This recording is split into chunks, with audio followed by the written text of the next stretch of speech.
This is kind of a bonus one because you've already translated and you've already solved equations. So this is really just putting them both together. So I'm not going to do a lot of these, but I still, any extra practice is great.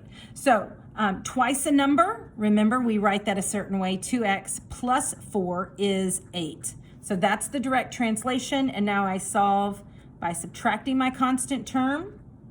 So negative 4 on both sides, 8 minus 4 is 4. And then I divide both sides by 2, so x equals 2. Number 3, twice a number minus 5 is 7. That's the direct translation. I add 5 to both sides, and I get 2x equals 12. Then I divide by 2, and I get x is equal to 6. 2 more than 4. Again, this is a turnaround, but it really doesn't matter because it's addition, and commutative property says it doesn't matter. So you can write it as 2 more than 4 times a number is negative 18, or you could say 2 plus 4x equals negative 18, and it's not going to matter. You're still going to subtract 2 on both sides, and you're left with a positive 4x equals negative 20. And when you divide by 4, I get x is negative 5. And of course, I box my answer. 5 less than is a turnaround word. So 5 less than the quotient of a number in 3, 5 less than the quotient of a number in 3 is negative 7.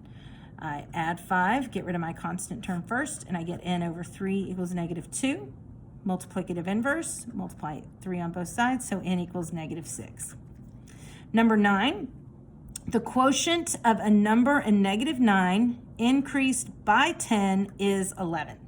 Subtract 10 on both sides, and over negative 9 equals 1. Multiply both sides by negative 9, and I get n equals negative 9.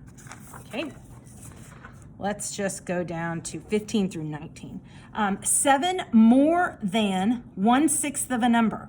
So more than, again, is a turnaround word. So if you're used to the pattern that 1/6 of a number, 7 more than 1/6 of a number is greater than 3. So that's an inequality because is greater than is all together. So greater than 3. So I subtract 7 on both sides. 1/6 n is greater than negative 4. Multiply both sides by 6, and I get n is greater than negative 24. All right, less than is a turnaround word. So 4 less than 2/5 of a number, 4 less than 2/5 of a number is no less than 2. So I put 2 over here because then I get kind of confused. What does it mean when it says no less than 2? This can be no, all of this together can be no less than 2, which means it has to be greater than 2 if it's no less than 2.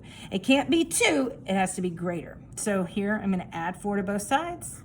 2/5 n is greater than 6. Multiplicative inverse is 5/2. Those cancel out. You should be able to do this in your head. 2 and 6 cross reduce to 3. 3 times 5 is 15. Oh, and it's greater than, not equal to. All right, let's take a look at number 19. The quotient of a number in negative 5 increased by 7 is at minimum 1. What does is at minimum 1 mean?